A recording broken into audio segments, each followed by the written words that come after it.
Hi guys, welcome to Vrinda and Madhav. तो आज हम लोग करेंगे फीचर्स ऑफ डेमोक्रेसी, वो भी बहुत सारी कहानियों के साथ। जो फीचर्स ऑफ डेमोक्रेसी है बड़ा इंटरेस्टिंग और बहुत स्कोरिंग टॉपिक है इस पूरे की पूरे चैप्टर का। जो सबसे ज़्यादा स्कोर किया जाता है वो इस टॉपिक में से किया जाता है, क्योंकि इस टॉपिक में से बहुत सारे ऑब्जेक्टिव क्वेश्चंस बनते हैं।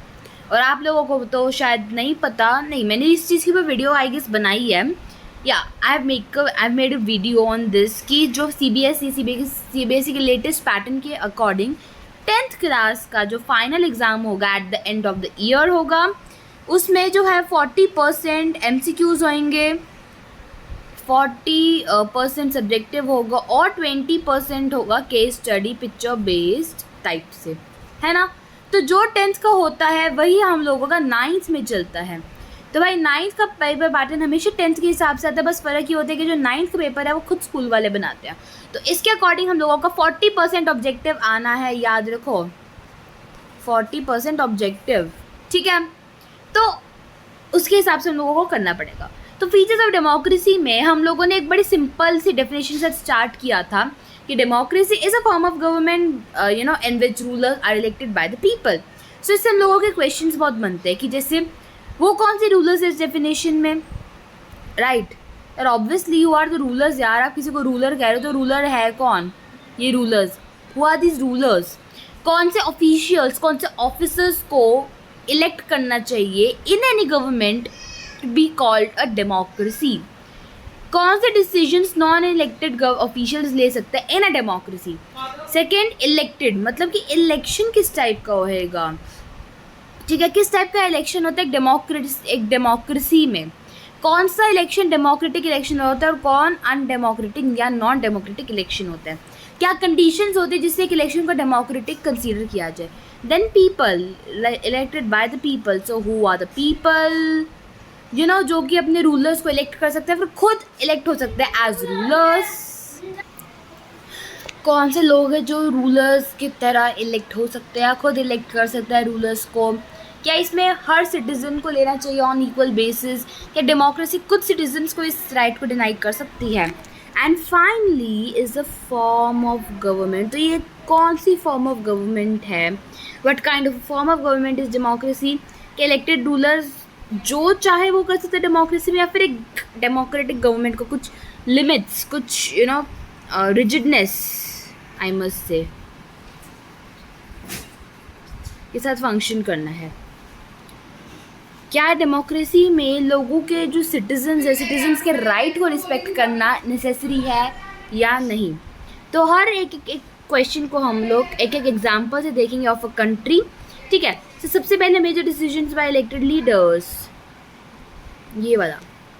तो पाकिस्तान की हम लोग बात करें, हमारा प्यारा सा नेबरिंग कंट्री है जो हमारा ही हिस्सा था पहले के। तो पाकिस्तान की बात कर रहे हैं, वहाँ पर अक्टूबर 1999 में general Parvez Musharraf, yes this is a pronunciation, general Parvez Musharraf, उन्होंने एक मिलिट्री कूप मतलब कि एक ग्रुप को वो लीड कर रहे थे, एक मिलिट्री ग्रुप को लीड कर रहे थे। उन्होंने जो डेमोक्रेटिकली इलेक्टेड गवर्नमेंट थी उसको ओवरथ्रो कर दिया। कहते कि तुम किसी काम की नहीं, और अपने आप को चीफ एग्जीक्यूटिव बना दिया ऑफ द कंट्री। कौन सी पोजीशन बनाई? चीफ एग्जीक्यूटिव, ठीक है। देन 2002 में, सॉरी उसके बाद, नॉट इन 2002, उसके बाद उन्होंने अपने डेजिग्नेशन चेंज करके कहा कि ना चीफ एग्जीक्यूटिव नहीं, आज से मैं प्रेसिडेंट हूँ, और वो प्रेसिडेंट बन गए। और 2002 में उन्होंने एक रेफरेंडम लगवाया। Referendum is a kind of election, जो कि एक रेफरेंडम लगवाया इन द कंट्री, जिससे उसको 5 ईयर की एक्सटेंशन मिल गई।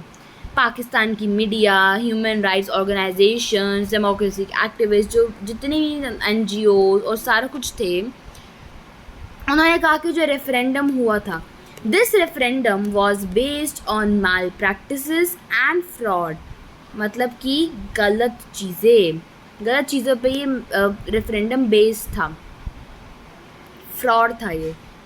अगस्त 2002 में उन्होंने लीगल फ्रेमवर्क ऑर्डर LFO, जिसको हम लोग कहते हैं प्यार से, लीगल फ्रेमवर्क ऑर्डर इशू किया, जिससे पाकिस्तान का कॉन्स्टिट्यूशन उन्होंने अमेंड कर दिया विदाउट एनीवन्स कंसल्टेशन।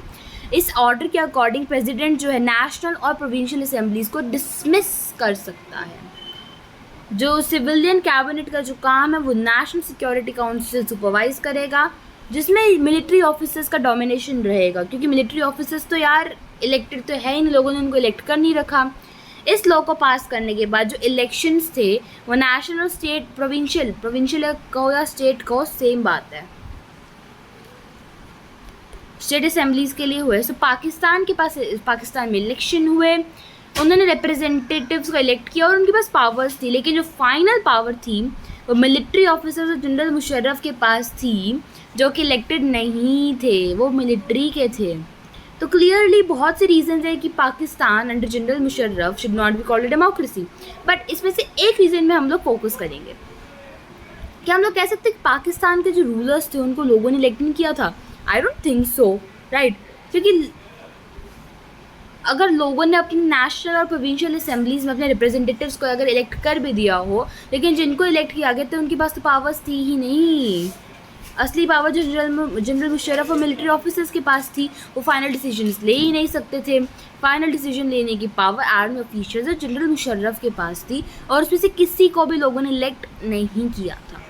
ये डिक्टेटरशिप्स और मोनार्कीज़ में ये चीज़ होती है, उनके पास एक इलेक्टेड पार्लियामेंट गवर्नमेंट होती है फॉर्मली, बट जो रियल पावर होती है वो उनके पास होती है जो इलेक्टेड नहीं है। और कुछ कंट्रीज़ में जो रियल पावर है वो कुछ एक्सटर्नल पावर्स के पास होती है, not with the local elected representatives. Example सबसे बड़े यहाँ पर क्या आता है? स्कॉटलैंड। नाम सुना होगा स्कॉटलैंड का, फुटबॉल के लिए बहुत फेमस है, कुछ ब्रांड्स भी आए हैं स्कॉटलैंड के। तो स्कॉटलैंड का कुछ जो हिस्सा है वो इंग्लैंड, वो अभी हमारे यूके के अंडर में है, राइट। तो इससे हम लोगों को पहला फीचर समझ में आता है डेमोक्रेसी का। तो पहला फीचर क्या कहता है डेमोक्रेसी का?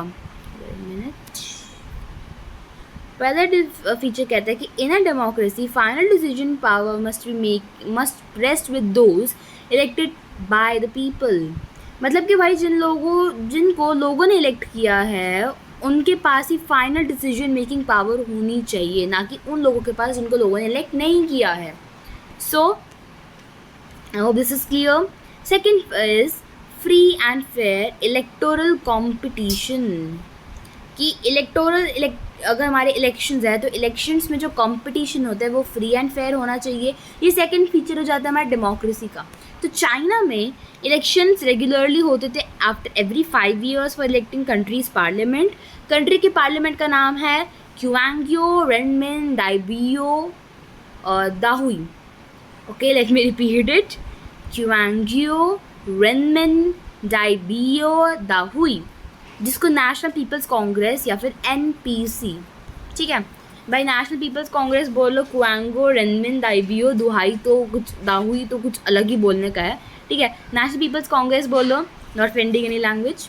सो नेशनल पीपल कांग्रेस मतलब वहाँ का पार्लियामेंट, कोई पार्टी मत समझो कि कांग्रेस वर्ड देखो और समझो कि हाँ ये तो party, no, this is not party, this is parliament name of the China. और वहाँ पे हर 5 साल बाद इलेक्शन होते थे, ठीक है। पार्लियामेंट के पास पावर थी कि वो प्रेसिडेंट को अपॉइंट करता है। इंडिया में भी है, nearly 3000 members all over China से इलेक्ट होते हैं, कुछ मेंबर्स हैं वो आर्मी से भी इलेक्ट होते हैं। तो यार यहाँ तक तो सारा कुछ ठीक लग रहा है कि यार 5 साल के बाद रेगुलरली इलेक्शंस हो रहे हैं, लोगों के कंसेंट, मतलब सारा कुछ ठीक लग रहा है, राइट। बट अब असली प्रॉब्लम शुरू होती है इस लाइन से कि इलेक्शन कंटेस्ट करने से पहले एक कैंडिडेट को चाइनीज़ कम्युनिस्ट पार्टी, जिसको CCP कहते हैं, चाइनीज़ कम्युनिस्ट पार्टी का अप्रूवल चाहिए। कि भाई अगर चाइनीज़ कम्युनिस्ट पार्टी कहेगी कि यार you don't have to contest election, तो वो कैंडिडेट इलेक्शन लड़ ही नहीं सकता। तो सिर्फ वो लोग जो चाइनीज़ कम्युनिस्ट पार्टी है, फिर उसके 8 स्मॉलर पार्टीज अलाइड मतलब कि फ्रेंड्स,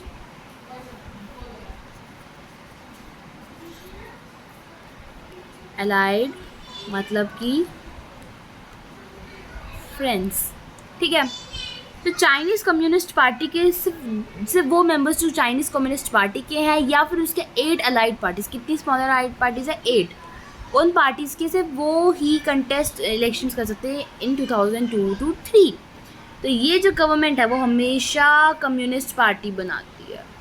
तो भाई क्या दिक्कत लग रही है यहाँ पे लोगों को फ्री एंड फेयर चॉइस ही नहीं दे रखी ठीक है आप इलेक्शंस दे रहे हो बट चॉइस तो दो. देयर आर नो चॉइसेस ही नहीं है. Electoral competition free and fair का सिर्फ ये मतलब नहीं होता कि उसमें कुछ लोगों को रिश्वत वगैरह दी जाए. इसका मतलब ये भी होता है लोगों को फ्री चॉइसेस दी ही नहीं हुई हैं. ओके, सेकेंड एग्जाम्पल देखते हैं मेक्सिको. तो मेक्सिको जो है, मेक्सिको कब इंडिपेंडेंट हुआ? 1930 में. और उसके बाद 6 years के बाद वो इलेक्शन करता है टू इलेक्टेड प्रेसिडेंट. कंट्री ये जो मेक्सिको है, मेक्सिको कभी भी मिलिट्री डिक्टेटर की रूल के अंडर नहीं है. बट 2000 ईयर तक, मतलब ईयर 2000 तक हर इलेक्शन जो था वो PRI पार्टी जीतता था. PRI का full form institutional revolutionary party. अभी मत पूछना उल्टा क्यों हो रहा है, ये उनकी लैंग्वेज के अकॉर्डिंग हमारी इंग्लिश की लैंग्वेज में जब ट्रांसलेट होता है तो इंस्टीट्यूशनल रेवोल्यूशनरी पार्टी IRP नहीं होता, ये PRI होता है. कूल. तो इंस्टीट्यूशनल रेवोल्यूशनरी पार्टी हमेशा इलेक्शन जीती थी 2000 तक, ईयर 2000 तक. अब जो इसकी अपोजिशन पार्टीज थी वो इलेक्शन में आती थी लेकिन कभी भी जीती ही नहीं. तो यार ईयर 2000 तक लगा लो, ऑलमोस्ट 70 years, राइट. 1930 से 2000 तक एक सिंगल बार भी पार्टी हारी नहीं. मतलब कुछ तो गफलत चल रहा है ना यार, है ना. PRI party dirty tricks use करती थी टू विन इलेक्शंस. अब जो लोग गवर्नमेंट के ऑफिस में होते थे उनको पार्टी की मीटिंग अटेंड करनी पड़ती थी, नहीं करा तो उनको हरास किया जाता था. ठीक है. जो गवर्नमेंट स्कूल की टीचर्स थी उनको कहते थे कि तुम लोग पेरेंट्स को फोर्स करो कि वो PRI के लिए वोट करें. अब भाई देखो, जो पेरेंट्स होते हैं, पेरेंट्स तो भाई टीचर्स गुरु मानते हैं कि भाई टीचर जो कहेगी वो पत्थर की लकीर एंड सब. तो भाई टीचर्स जो थी, टीचर्स गवर्नमेंट स्कूल की टीचर्स पेरेंट्स को फोर्स करते थे कि कि PRI के लिए वोट करो. बच्चों को तो फोर्स कर नहीं सकते, बच्चों को तो ऑब्वियसली राइट मिला नहीं हुआ था वोट करने का. तो मीडिया भी पॉलिटिकल पार्टीज़ की जो अपोजिशन पार्टीज़ थी उनकी एक्टिविटीज़ को इग्नोर करती थी लेकिन उनको क्रिटिसाइज़ भी करती थी. ये नहीं कि उनका साथ दे, मतलब मीडिया भी इन्वॉल्व थी. इन्होंने पैसे दे रखे थे मीडिया को. कभी कभी जो पोलिंग बूथ्स थे, मतलब इनको लगता था कि हाँ भाई इस पर्टिकुलर पोलिंग बूथ, सपोज एक जगह है पोलिंग बूथ A, सपोज ये पर्टिकुलर पोलिंग बूथ A है, तो इस पोलिंग बूथ में सपोज लोग हैं तो वो PRI के अगेंस्ट में वोट करने जा रहे हैं. और सपोज PRI को पता चल गया कि हाँ भाई इस पर्टिकुलर पोलिंग बूथ में लोग हमारे अगेंस्ट में वोट करने जा रहे हैं, तो वो इस पर्टिकुलर पोलिंग बूथ A को कहते हैं कि यहाँ पे वोटिंग नहीं हो रही, B पे हो रही है. और इतने सारे लोग इकट्ठे यहाँ पर कैसे जाएँ, तो वो लोग फिर वोट करने जाते ही नहीं थे. तो दिस वॉज द प्रॉब्लम. ठीक है. अब जो PRI पार्टी थी वो अपने कैंडिडेट्स के लिए बहुत लार्ज सम ऑफ मनी उनकी कैंपेन में, उनके कैंपेन मतलब कि प्रमोशन, उनको प्रमोट करने के लिए लगाती थी. अब क्या होता है कि हर कंट्री में जो होता है ना इलेक्शन कैंपेन, इलेक्शन से पहले होता है इलेक्शन कैंपेन. ठीक है. जिसमें हर पॉलिटिकल पार्टी अपने बारे में, अपने terms and condition and everything के बारे में बताती है, वादे करती है. ठीक है. तो इसके बारे में आप चैप्टर नंबर 3 में इलेक्टोरल पॉलिटिक्स में डिटेल से पढ़ोगे. अभी इसमें डिटेल से नहीं जाते, बट या इलेक्शन कैंपेन जब करती तो उसमें एक particular limited amount of sum of money होता है.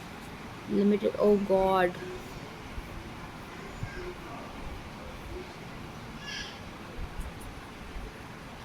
लिमिटेड अमाउंट, वो इसी इतना ही लगा सकते, लेकिन वो उसमें बहुत पैसे लगाते थे.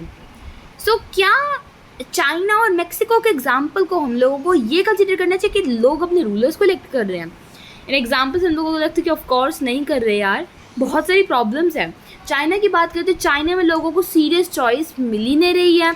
उनको रूलिंग पार्टी को ही चूज़ करना और जो कैंडिडेट्स उन्होंने अप्रूव करे हैं उन्हीं को चूज़ करना है. तो अल्टीमेटली वही पार्टी तो वापस से रूल कर रही है. क्या हम इसको चॉइस कर सकते हैं? अगर मेक्सिको के एग्जाम्पल को देखें तो लोगों के पास दिखता है कि हाँ they are actually having choice but they don't have it. ठीक है. there was no way ruling party could be defeated. और अगर लोग उसके अगेंस्ट हो फिर भी वो जीत नहीं सकती थी. तो ये फेयर इलेक्शंस नहीं हैं. इसलिए हम एक सेकेंड फीचर हमारे अंडरस्टैंडिंग ऑफ डेमोक्रेसी में डाल सकते हैं कि किसी भी काइंड की इलेक्शंस होल्ड करना ही सफिशिएंट नहीं होता है. इलेक्शंस को रियल चॉइस देनी चाहिए between political alternatives. and you know it should be possible for people to use this choice to remove existing rulers. So अगर उनका मन हो तो करें, ठीक है. तो हम लोगों का सेकेंड फीचर आ जाता है, democracy must be based on free and fair election where those currently in power have fair chance of losing, right. इसके बारे में हम लोग डेमोक्रेटिक इलेक्शन के बारे में चैप्टर नंबर 3 में और डिटेल से स्टडी करेंगे. तो अभी चलते हैं हमारे फोर्थ टॉपिक पे, which is 1 person 1 vote and 1 value. तो पहले हम लोगों ने देखा कि कैसे struggle for democracy was linked to demand for universal adult franchise. अभी जो प्रिंसिपल है वो almost all over the world accept किया जाता है, बट फिर भी कुछ इंस्टेंसेस मतलब कि एग्जाम्पल्स है जहाँ पे इस इक्वल राइट टू वोट को डिनाई कर दिया गया था. 2015 तक सऊदी अरेबिया में विमेन के पास राइट टू वोट नहीं था. सेकेंड, एस्टोनिया ने अपने सिटीजनशिप के रूल्स इस तरीके से बना रखे हैं कि जो लोग रशियन माइनॉरिटी को बिलोंग करते हैं उनको वोट का राइट देते ही नहीं है. अब यार क्या यार, चाहे लोग मेजॉरिटी में हो, वेट अ मिनट, चाहे लोग मेजॉरिटी में हो या चाहे लोग माइनॉरिटी में हो, है ना, हैं तो लोग ही, हैं तो उस पर्टिकुलर कंट्री के सिटीजन्स ही है ना. तो अगर उन सिटीजन्स को अगर आप लोग राइट टू वोट नहीं दोगे तो कैसे चलेगा, राइट. फिजी के एग्जाम्पल है, तो फिजी में इलेक्टोरल सिस्टम कुछ ऐसा था कि जो इंडिजीनियस मतलब कि जिसकी बहुत सारे आई कैन से खानदान फिजी में ही बसा हुआ है, बहुत पीढ़ियों से बसा हुआ है, इनमें से जनरेशन से बसा हुआ है, उनके जो वोट की वैल्यू है वो एक इंडियन फिजियन मतलब जो इंडिया से आके फिजी में सेटल हुए, लेकिन उनके पास सिटीजनशिप है फिजी की, बट स्टिल उनकी वैल्यू कम होती थी. सपोज अगर एक इंडिजीनियस फिजी है तो सपोज उसकी जो वोट है उसकी वोट की वैल्यू वो कितनी देते थे, उनकी वोट की वैल्यू थी 1. लेकिन जो एक इंडियन फिजियन है, इंडियन फिजियन की वोट की वैल्यू कितनी देते थे, 0.5, right. So this is the discrimination.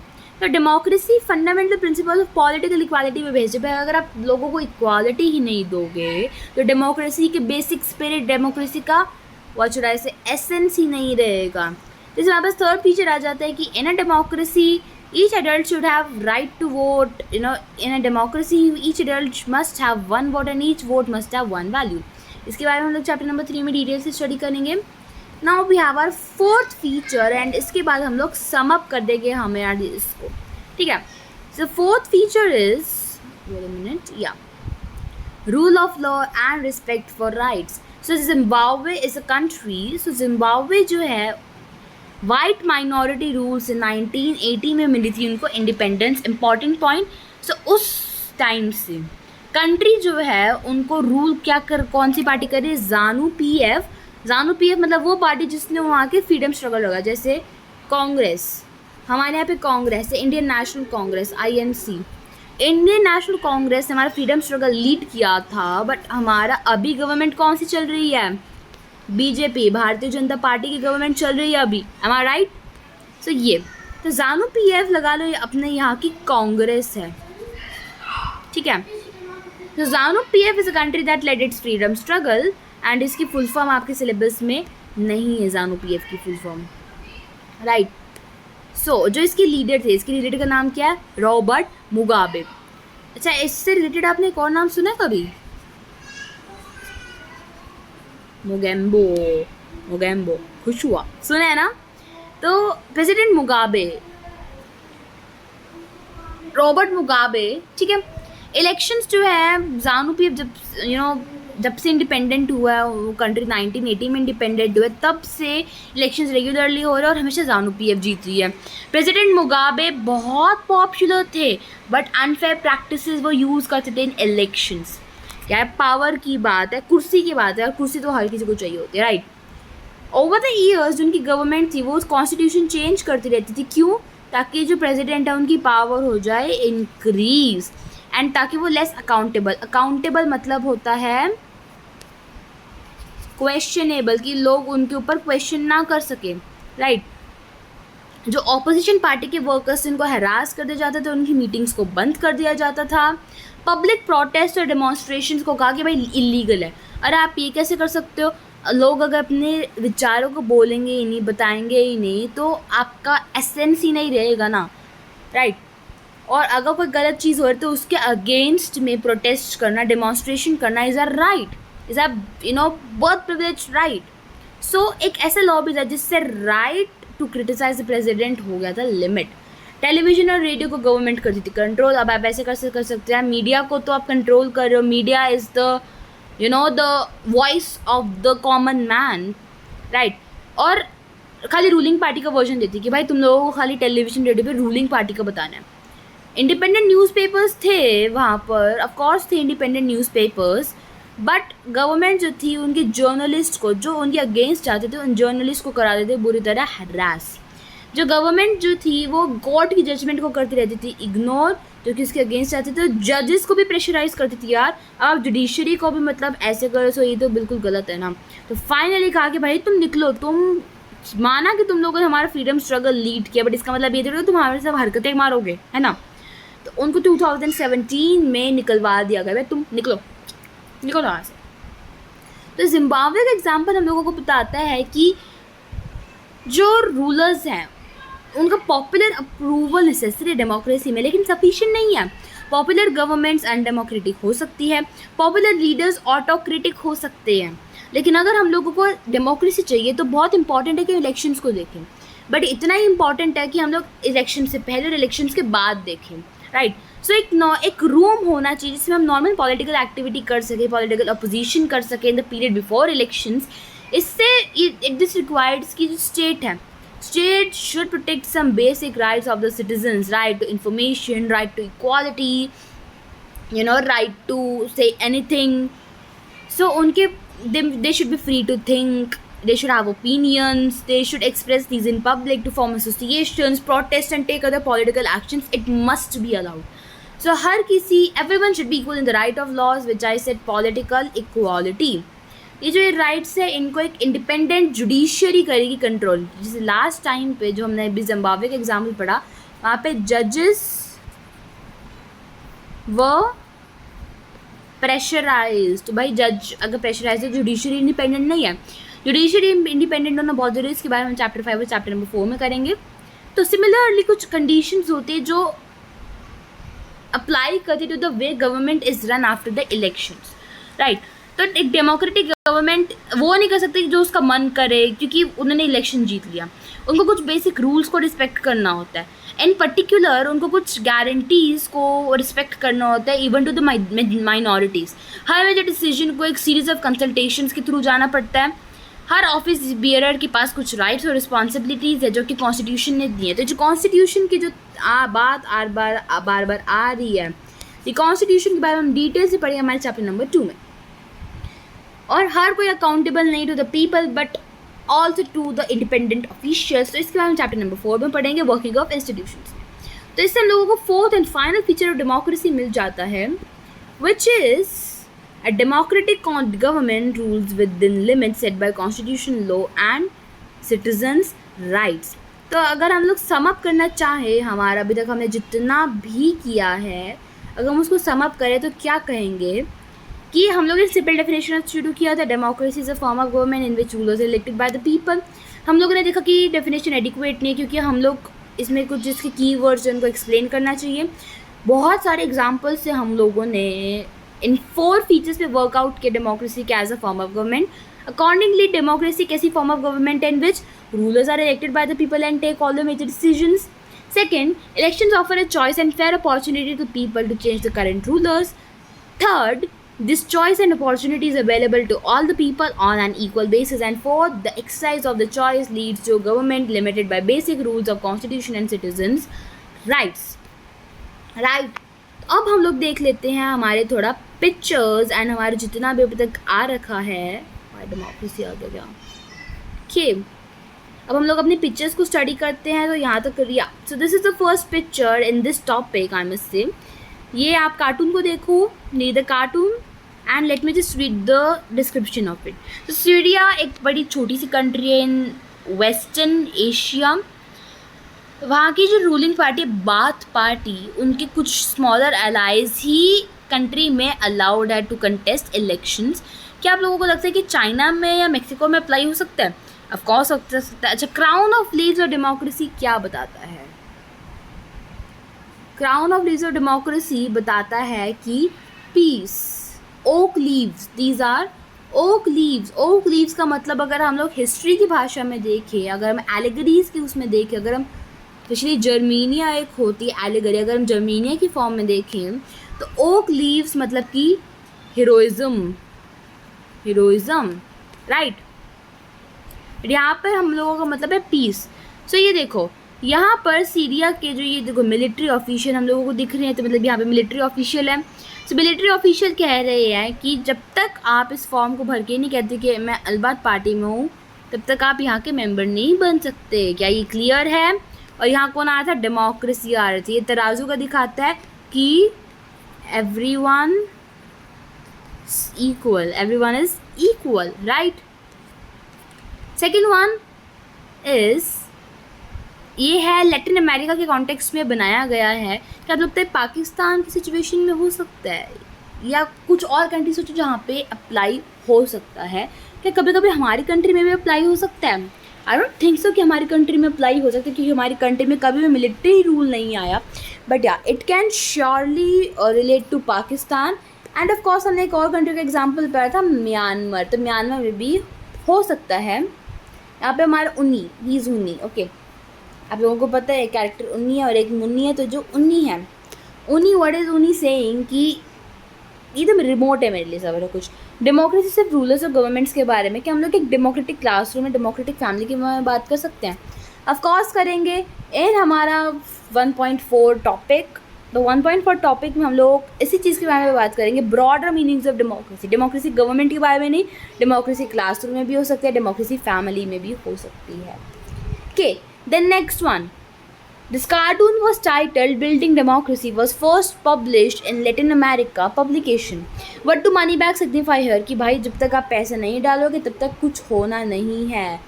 It all shows that money is the most essential part of everyone's life. हर किसी को पैसे ही चाहिए। क्या इंडिया में अप्लाई हो सकता है? आई एक्चुअली थिंक सो कि इंडिया में अप्लाई हो सकता है, क्योंकि यार इंडिया में हर किसी को पैसे चाहिए होता है। लोग ब्राइब करते हैं, they just bribe and threaten the voters to vote for them. किस लिए भाई? पैसे के लिए तो करते हैं, है ना। कौन से किसी को देश का हित करना होता है? So that's what I think. जो आप लोग सोचते हैं इस टॉपिक के बारे में, please let me know in the comment section. I would love to see your comments. So एक और ये कार्टून है, ये कार्टून जो इराक के इलेक्शंस के बारे में, जब सद्दाम हुसैन का रिजीम हटा दिया गया था, इसको ये this is Saddam Hussain, right. And cartoonist यहाँ पे क्या कह रहा है देखो, क्योंकि हम लोगों का गाइस 20% हमारा केस स्टडी पिक्चर बेस्ड आना है। एसएस में पिक्चर बेस्ड क्वेश्चंस बहुत आते हैं। जब तक आप इन क्वेश्चंस को देखोगे नहीं, इन बुक के पिक्चर्स को बहुत अच्छे से स्टडी करो, राइट। या देखो, कह रहे कि one at last one man one watch, ठीक है। लेकिन what is he saying? He is saying कि मुझे ज़्यादा अच्छा लगता है जब I was the one man and the one what, कि जब मैं एक आदमी, सिर्फ मैं एक आदमी था और सिर्फ मेरा ही वोट मायने रखता था, राइट। तब डेमोक्रेसी नहीं थी।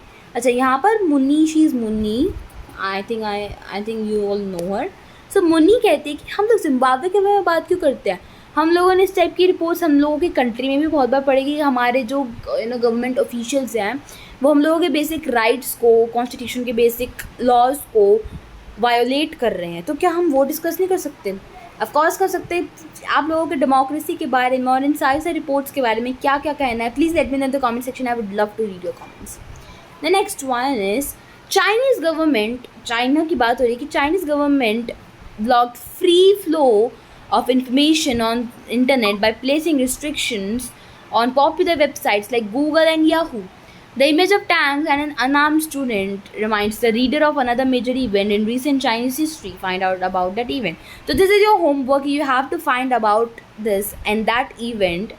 आप लोग इस event के बारे में फटाक से just find out about this event and tell me in the comment section. Okay, so I think it's done now. Yeah, let's check our progress key. Let's read these examples. The king of Bhutan has declared that in future he will be guided by advice to give him elected representatives. Right. I think this will be major decisions by elected leaders. Second, many Tamil workers who migrated from India were not given right to vote in Sri Lanka. Respect for rights. यार, one person one vote one value भी कर सकते हो. The king imposed a ban on political gatherings, demonstrations, and rallies. Respect for rights. Third, the Indian Supreme Court held that dissolution of Bihar Assembly was unconstitutional. Rule of law.